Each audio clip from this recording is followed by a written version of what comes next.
अपन ने हमारे आसपास के पदार्थ के अंदर आगे अपन पढ़ रहे थे क्रियाकलाप। नवमी विज्ञान साइंस के अंदर एक 100 ml का बीकर लेते हैं। बीक यानी चोंच जैसा आकार होता है जिसका मुंह, उसको बीकर कहते हैं।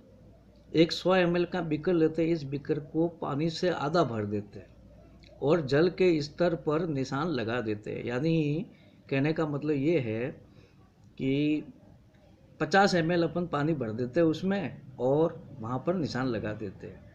दिए गए नमक या शर्करा को, हमारे पास शक्कर है या नमक है, उसको कांच की छड़ की सहायता से अपन पानी में घोलते हैं। कांच की छड़ को हिलाते रहते हैं और नमक और शर्करा जो है वो पानी में, नमक हो या शर्करा हो कोई भी हो, वो पानी में घुलती जाती है। जल के स्तर में आए बदलाव पर ध्यान दें। क्या पानी का स्तर बढ़ा या पानी का स्तर घटा? जहाँ पर अपन ने निशान लगाया था उससे पानी ऊपर आया या नीचे गया? आपके अनुसार नमक या शर्करा का जो है वो क्या हुआ? ये कहाँ गायब हुए?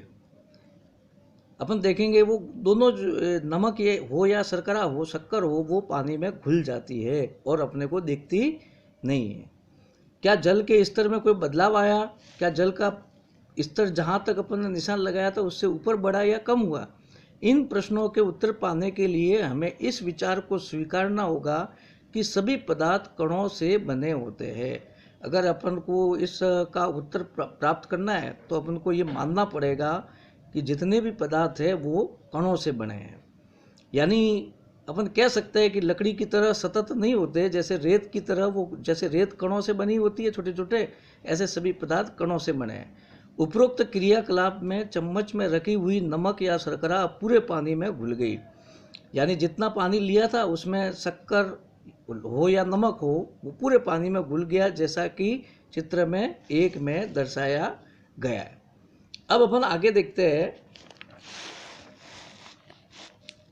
अपन देखते हैं कि पदार्थ के कणों के बीच में, पदार्थ के कणों के अभिलक्षणिक ये गुण जो है, ये देखेंगे, ये बीकर का चित्र देखेंगे अपन, जिसमें जो है जल या नमक जो है वो घुल जाता है। जैसे पहले आधा अपन ने जल लिया है, उसमें नमक घोला है चम्मच भर, और नमक लेवल, ये जल का स्तर जो है वो बढ़ता नहीं है, वो इतना का इतना ही है।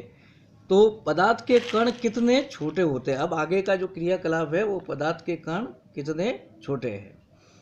पोटेशियम पर मैग्नेट, जिसको अपन लाल दवा भी कहते हैं, इसका जो अणुसूत्र है KMnO4, जिसको रोगाणुनाशक के रूप में, पानी के रूप में भी मिलाते हैं, और ये लाल कलर देता है, गुलाबी कलर टाइप का, थोड़ा लाल गुलाबी टाइप का, पानी में घुल करके। उसका अपन 2 या 3 क्रिस्टल लेते हैं और उसको 100 मिलीलीटर पानी में घोलते हैं। इस घोल के अंदर 100 ml पानी लिया और 100 ml पानी के अंदर पोटेशियम परमैंगनेट घोल लिया। इस घोल में से अपन क्या कर देते हैं कि 10 ml घोल को जो है वो निकाल लेते हैं। 100 ml घोल में घोलने के पश्चात 10 ml पोटेशियम परमैंगनेट का घोल निकाल लेते हैं और 90 ml एकदम शुद्ध पानी में मिला लेते हैं। तो अपन देखेंगे 10 ml वो जो पोटेशियम परमैंगनेट का घोल है वो 90 ml पानी में मिल जाएगा और 100 ml बन जाएगा। फिर उपरोक्त घोल में से वापस अपन 10 ml निकालेंगे। अपन देखेंगे कि जैसे जैसे अपन 10 ml निकाल के 90 ml पानी में मिलाते रहते हैं, रंग जो है वो हल्का होता जाता है। तो इस घोल में से भी 10 ml निकालेंगे पोटेशियम परमैंगनेट का घोल और 90 ml शुद्ध पानी में मिला देते हैं। इस प्रकार इसी घोल को 5 से 8 बार तक क्रिया करते हैं, तनुकृत करते रहते हैं। यानी इसमें 90 ml 10 ml पोटेशियम परमैंगनेट के घोल में 90 ml पानी मिलाते रहते हैं। क्या जल अब भी रंगीन है? क्या जल अब भी रंगीन है? तो अपन देखेंगे हाँ, जल रंगीन तो होगा, लेकिन उसका जो रंग जो है वो धीरे धीरे हल्का होता जाएगा। जैसे ये 100 ml पानी है, इसमें 10 ml ये अपन ने पोटेशियम परमैंगनेट के 2 या 3 क्रिस्टल घोले और फिर ये 100 ml घोल बन गया। इसमें से 10 ml अपन ने पोटेशियम परमैंगनेट का घोल लिया, फिर ये घोल लेने के पश्चात 100 ml, ये 90 ml पानी में डाला, तो ये घोल बना। इसमें से फिर 10 ml लेंगे और 90 ml पानी में मिलाते जाएंगे। धीरे धीरे अपन देखेंगे रंग जो है वो हल्का होता जाएगा।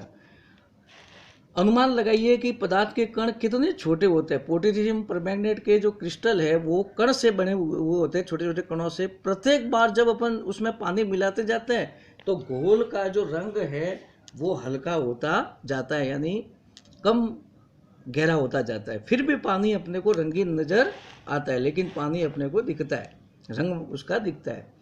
यह प्रयोग यह दर्शाता है कि पोटेशियम परमैंगनेट के बहुत थोड़े से क्रिस्टलों से अपन पानी की बहुत ज़्यादा मात्रा, यानी 1000 लीटर, हमारे पास अगर 1000 लीटर है तो उस 1000 लीटर पानी को भी अपन रंगीन कर सकते हैं, भले वो रंग हल्का होगा।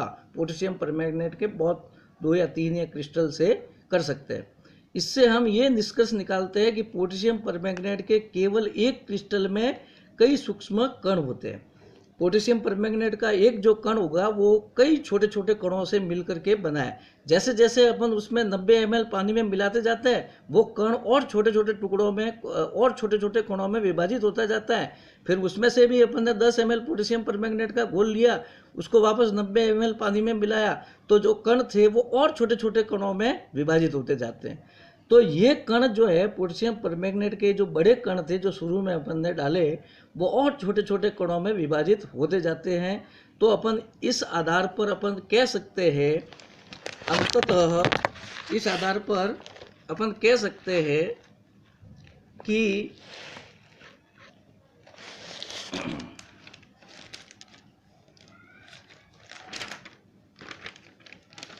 इस आधार पर अपन कह सकते हैं कि एक स्थिति में ये कण जो है, एक स्थिति में ये कण जो पोटेशियम परमैंगनेट के ये कण है और छोटे भागों में विभाजित हो जाते हैं, नहीं किए जा सकते। एक स्थिति ऐसी आएगी कि इन कणों को अपन और छोटे भागों में विभाजित नहीं कर सकते। पोटेशियम परमैंगनेट की जगह 2 ml डेटॉल से भी ये क्रियाकलाप कर सकते हैं। 2 ml अपन डेटॉल लेते हैं और डेटॉल को पानी में घोलते, 100 ml पानी में घोलते हैं, तो अपन देखेंगे कि 100 ml पानी के अंदर उसकी डेटॉल की गंध जो है वो आएगी। और फिर वापस उसमें क्या करेंगे, 10 ml डेटॉल का घोल ले लेंगे उसी पानी के घोल में से जिसमें डेटॉल घोला है अपन ने, 10 ये थोड़ा सा, फिर उसमें से 10 ml डेटॉल ले लेंगे और उसको 90 ml पानी में घोलते जाते हैं। तो अपन देखते हैं कि लगातार अपन घोलने के पश्चात भी एक समय ऐसा आता है कि अंत में भी हमको उसकी डेटॉल की गंध जो है वो मालूम पड़ती है। भले वो गंध जो है वो हल्की होती जाती है, क्योंकि डेटॉल के जो कण है वो और छोटे छोटे कणों में विभाजित होते जाएंगे जैसे जैसे उसमें पानी मिलाते जाएंगे, लेकिन वो कण की मात्रा थोड़ी बहुत भी होगी तो हमको उससे जो है वो महक उसकी ये महक जो है डेटॉल की गंध जो है वो सूंघ सकते हैं अपन।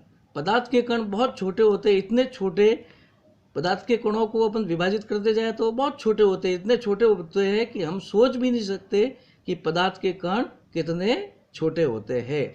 तो आज इतना ही, आगे जो है वो अपन पदार्थ के कणों के अभिलाक्षणिक गुणों के बारे में पढ़ेंगे।